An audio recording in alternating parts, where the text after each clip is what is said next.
ভয় দেখিয়ে প্রতিবেশী চলে আসবে, চিকেন নেক দখল করে ফেলবে, পলাশবাড়িতে রাম মন্দির বানিয়ে ভয় দেখাবে যে এখান দিয়ে ঢুকবো, ওই দিক দিয়ে ঢুকবো। এগুলো ভয় দেখিয়ে লাভ নাই। এই বাংলাদেশে সেই প্রচেষ্টা কোনোদিন বাস্তবায়িত হতে পারবে না, হতে আমরা দেব না। আমরা এই জুলাইয়ের লিটারেচারের পাশাপাশি আমরা চাই যে জেনারেশন জুলাই বিপ্লব করেছে তাদের মধ্যে থেকে এমন সব ব্যক্তি বেরিয়ে আসুক যারা টার্কির সেলজুক বাইরাক্তারের মতো ড্রোন টেকনোলজিতে বাংলাদেশকে অনন্য উচ্চতায় পৌঁছে দেবে, মিসাইল টেকনোলজিতে বাংলাদেশকে এমন পর্যায়ে পৌঁছে দেবে যে বাংলাদেশের একটা মিসাইলের ভয়ে বাংলাদেশের আশেপাশে কয়েক হাজার কিলোমিটার থেকে কেউ বাংলাদেশ থেকে চোখ তুলে তাকানোর দুঃসাহস করবে না।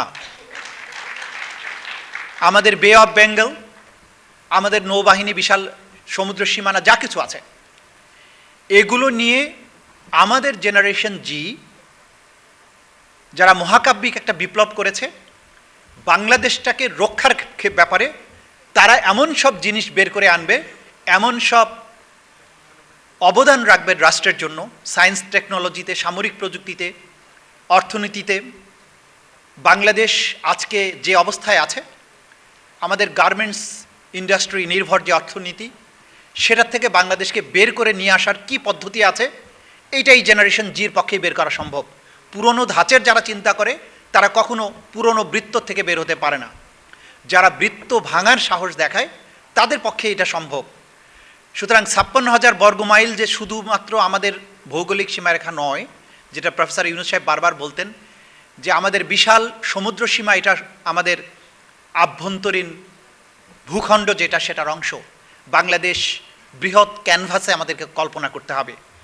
বাংলাদেশকে এই বিশাল সমুদ্র সীমা সহ বাংলাদেশের যে সম্পদ আছে সেটাকে কিভাবে ব্যবহার করে আমরা দুনিয়ার শ্রেষ্ঠ একটি অর্থনৈতিক শক্তি, সামরিক শক্তি, শিল্পকলা, সাহিত্য, সংস্কৃতিতে একটা সমৃদ্ধ জাতি নিজেরা হতে পারবো, তেমন কিছু করার শক্তি, সাহস এবং হিম্মত এই জেনারেশনের আছে। আমাদেরকে তাদেরকে শুধুমাত্র সুযোগটা তৈরি করে দিতে হবে, তাদেরকে উৎসাহটা দিয়ে যেতে হবে। আমি বিশ্বাস করি শহীদ আনাস, আসহাবুল ইয়ামিন, মীর মুগ্ধ, আবু সাইদ সহ যে শহীদেরা বাংলাদেশকে 17 বছরের এক অন্ধকার সময় থেকে মুক্তি দিয়েছে, শুধুমাত্র 17 বছর নয়,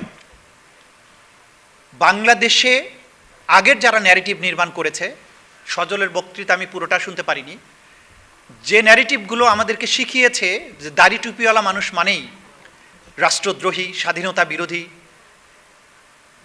যারা আমাদের জাতিসত্তার শক্তির যে জায়গাগুলো সেগুলোকে প্রশ্নবিদ্ধ করে সাংস্কৃতিক বয়ান নির্মাণের চেষ্টা করেছে, জুলাই বিপ্লব কিন্তু সেই প্রচেষ্টাগুলোকেও পরাজিত করেছে।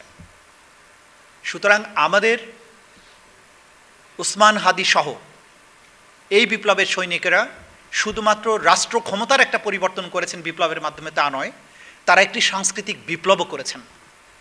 আমাদের আত্মবিশ্বাসের দিগন্তকে উন্মোচন করেছেন। যারা আমাদেরকে ছোট করে দেখতে শিখিয়েছিল গোটা দুনিয়াকে, তাদের লেন্স দিয়ে আমাদেরকে দেশদ্রোহী, স্বাধীনতা বিরোধী, আমাদের অসংস্কৃত মনা, এইভাবে তাদের লেন্স দিয়ে দেখিয়ে গোটা দুনিয়ার কাছে প্রতিষ্ঠিত করার চেষ্টা করেছিল বাংলাদেশকে। সেই লেন্স ভেঙে দিয়ে আজকে দুনিয়াকে আমাদের জুলাইয়ের লেন্স দিয়ে দেখতে সুযোগ তৈরি করে দিয়েছে। এটা ছিল একটা কমপ্লিট সাংস্কৃতিক বিপ্লব।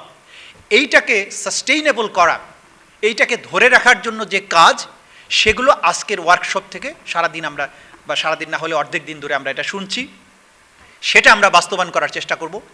যে জাতি এইভাবে রক্ত দিতে পারে, যেই জাতি ছোট্ট দুটো ওয়ার্ডের মধ্য দিয়ে ওসমান হাদির মতো একটা ন্যারেটিভ নির্মাণ করতে পারে, তাদেরকে দুনিয়ার কেউ হারাতে পারবে না, এটা আমরা দৃঢ়ভাবে বিশ্বাস করি।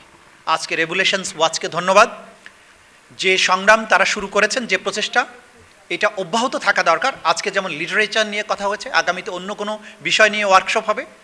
যে জুলাইয়ের জন্য আমরা জীবন দিয়েছি, সেই জুলাইকে সফল করার জন্য, চূড়ান্ত পর্বে অসমাপ্ত বিপ্লবকে সমাপ্ত করার জন্য যা যা করা দরকার, সেই কাজগুলো করার ক্ষেত্রে এই জেনারেশনের প্রত্যেকটা প্রচেষ্টা অব্যাহত থাকবে। আগামীর বাংলাদেশকে আমরা বিশ্বের দরবারে সর্বোচ্চ আসনে আমরা দেখব। সেই দিন দেখার অপেক্ষায় আজকে সবাইকে ধন্যবাদ জানিয়ে শুভেচ্ছা জানিয়ে আমার কথা শেষ করছি। খোদা হাফেজ। বাংলাদেশ জিন্দাবাদ।